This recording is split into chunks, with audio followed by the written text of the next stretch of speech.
السلام علیکم ورحمۃ اللہ وبرکاتہ۔ امید ہے آپ سب خیریت و عافیت سے ہوں گے۔ اللہ تبارک و تعالی ہم سب کو اپنی حفظ و امان میں رکھے، آمین یا رب العالمین۔ اللہ تبارک و تعالی ہمیں دنیا اور آخرت میں کامیابی عطا کرے۔ میرے پیارے بھائیوں اور بہنوں، آج میں رسول اللہ صلی اللہ علیہ وسلم کے انتقال کا مکمل واقعہ پیش کروں گی آپ سب کے سامنے۔ جو بھی میرے بہن بھائی میری ویڈیو دیکھ رہے ہیں پلیز پورا دیکھیں، اور جو میرے چینل پہ نئے ہیں وہ مجھے سبسکرائب کریں۔ تو چلیے شروع کرتے ہیں۔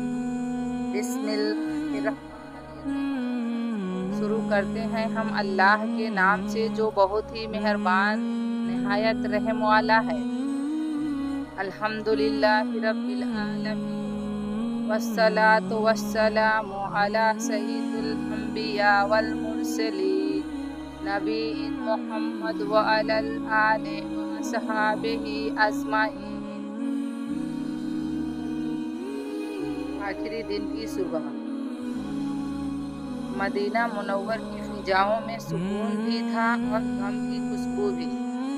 ربیع الاول کا مہینہ تھا، سال 11ویں ہجری اور سوموار کی صبح، وہ صبح جو انسانیت کے لیے سب سے بھاری تھی، کیونکہ اسی دن اللہ تبارک و تعالیٰ کے پیارے نبی محمد صلی اللہ علیہ وسلم اس فانی دنیا سے ہمیشہ کے لیے رخصت ہونے والے تھے۔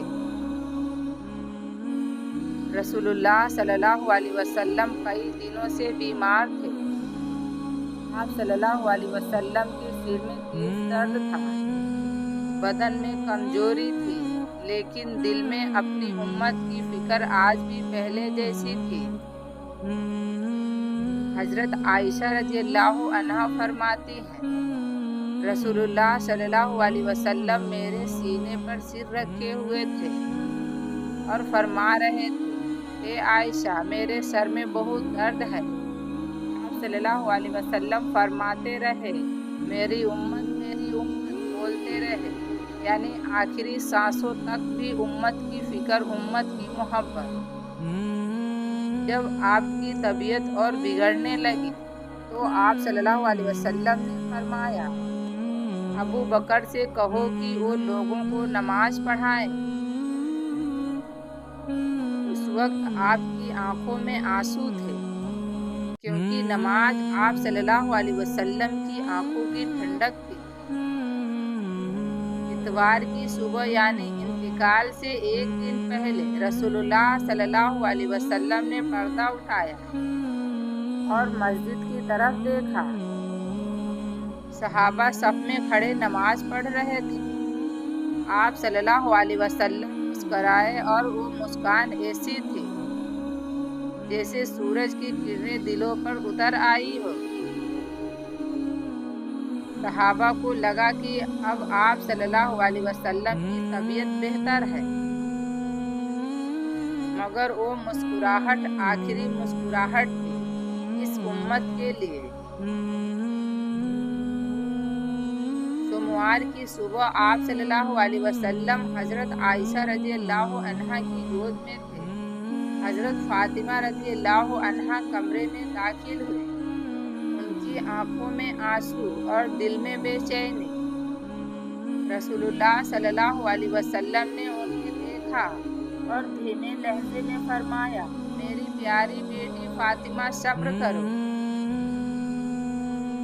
حضرت فاطمہ نے رو پڑی۔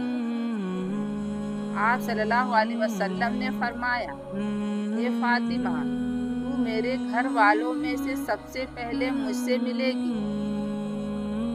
اے فاطمہ تو میرے گھر والوں میں سب سے پہلے مجھ سے ملے گی۔ یہ سن کر ان کے ہونٹوں پر ہلکی مسکراہٹ آئی، کیونکہ انہیں پتہ چل گیا تھا کہ اب الوداع کا وقت آ گیا ہے۔ اسی وقت کچھ روایتوں کے مطابق ملک الموت علیہ السلام حاضر ہوئے اللہ کے حکم سے، لیکن انہوں نے سیدھے اندر آنے کی جرأت نہ کی۔ انہوں نے دروازے پر دستک دی اور کہا، السلام علیکم یا رسول اللہ، میں ملکل موت ہوں، اللہ نے مجھے حکم دیا ہے کہ جب تک آپ اجازت نہ دیں میں اندر داخل نہ ہوں۔ حضرت عائشہ رضی اللہ عنہا نے کہا، یا رسول اللہ، کوئی دروازے پر ہے، کہتا ہے کہ وہ ملکل موت ہے اور اجازت مانگ رہا ہے۔ آپ صلی اللہ علیہ وسلم نے فرمایا، اے عائشہ، یہ وہی فرشتہ ہے جو پہلے کبھی کسی انسان سے اجازت لے کر داخل نہیں ہوا۔ پھر آپ نے فرمایا، اسے اندر آنے کی اجازت دو۔ ملک الموت علیہ السلام اندر آئے، سلام کیا اور کہا، یا رسول اللہ، اگر آپ اجازت دے تو میں آپ کی روح کو قبض کروں۔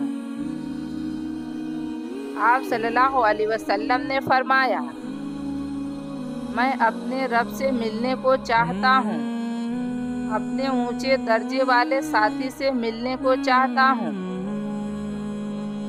وہ جملہ کہتے ہی آپ کی روح مقدس آپ کے جسم مبارک سے نکل کر اللہ رب العزت کی طرف روانہ ہو گئی۔ کمرے میں ایک سکون پھیل گیا، جیسے فرشتے تسبیح پڑھ رہے ہوں اور آسمان کی ہوا نے بھی اپنا رخ تھام لیا ہو۔ ساری مدینہ کی گلیاں غم میں ڈوب گئی، ہر گھر میں رونے کی آواز تھی۔ حضرت عمر رضی اللہ عنہ صدمے میں تھے، انہوں نے تلوار نکالی اور کہا، جو یہ کہے کہ رسول اللہ صلی اللہ علیہ وسلم کا انتقال ہو گیا، میں اس کی گردن اڑا دوں گا۔ انہوں نے تو بس کچھ وقت کے لیے پردہ فرمایا ہے، لیکن جب حضرت ابو بکر صدیق رضی اللہ عنہ آئے، انہوں نے رسول اللہ صلی اللہ علیہ وسلم کے چہرے سے چادر ہٹائی، ماتھا چوما اور کہا، میرے ماں باپ آپ پر قربان ہو یا رسول اللہ، آپ نے وہ موت چکھی جو ہر جان کو چکھنی ہے، اب آپ پر کوئی موت نہیں۔ پھر مسجد میں جا کر صحابہ سے مخاطب ہوئے اور فرمائے، جو محمد صلی اللہ علیہ وسلم کی عبادت کرتا تھا وہ جان لے کہ محمد صلی اللہ علیہ وسلم کا انتقال ہو گیا ہے، اور جو اللہ تبارک و تعالیٰ کی عبادت کرتا ہے تو اللہ زندہ ہے، کبھی نہیں مرے گا۔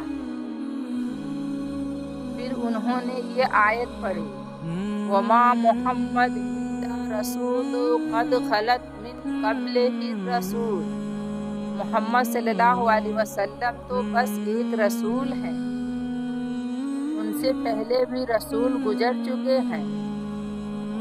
3 دن بعد رسول اللہ صلی اللہ علیہ وسلم کو اسی جگہ دفن کیا گیا جہاں آپ صلی اللہ علیہ وسلم نے دنیا چھوڑی تھی۔ حضرت عائشہ رضی اللہ عنہا کے کمرے میں جب مٹی ڈالی گئی، ہر زبان پر تھا، انا للہ و انا الیہ راجعون۔ مدینہ کی ہوائیں بھی رو رہی تھی اور صحابہ کے دل بھی۔ آپ صلی اللہ علیہ وسلم نے اپنی آخری وصیت میں فرمایا، الصلاۃ الصلاۃ وما ملقت ایمانکم، نماز کا خیال رکھنا اور اپنے ذمے والوں کے حق ادا کرنا، یعنی نماز اور ایمانداری، یہی وہ 2 چیز تھی جو آپ صلی اللہ علیہ وسلم نے اپنی امت کے لیے چھوڑی تھی۔ حضرت فاطمہ رضی اللہ عنہا کا غم، انتقال کے کچھ دنوں بعد حضرت فاطمہ رضی اللہ عنہا اکثر رویا کرتی۔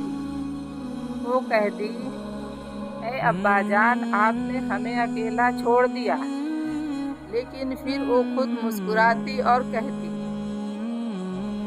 ابا نے فرمایا تھا کہ میں سب سے پہلے ان سے ملوں گی۔ اور واقعی 6 مہینے بعد حضرت فاطمہ رضی اللہ عنہا بھی اپنے پیارے والد کے پاس جا ملی۔ حضرت فاطمہ رضی اللہ عنہا 6 مہینے بعد رسول اللہ صلی اللہ علیہ وسلم کے پاس جا ملی۔ رسول اللہ صلی اللہ علیہ وسلم چلے گئے مگر ان کا نور، ان کی رحمت، ان کی سنت آج بھی زندہ ہے۔ ان کا ہر لفظ، ہر مسکراہٹ، ہر سجدہ آج بھی ہماری زندگیوں کا سہارا ہے۔ آؤ آج ہم سب یہ ارادہ کریں، یہ نیت کریں کہ ہم رسول اللہ صلی اللہ علیہ وسلم کی سنتوں کو زندہ رکھیں، نماز کو نہیں چھوڑیں اور ان کی امت بن کر رہیں گے جیسا وہ چاہتے تھے۔ اللہم صلی علی محمد وعلی آل محمد کما صلیت علی ابراہیم وعلی آل ابراہیم انک حمید مجید۔ السلام علیکم ورحمۃ اللہ وبرکاتہ۔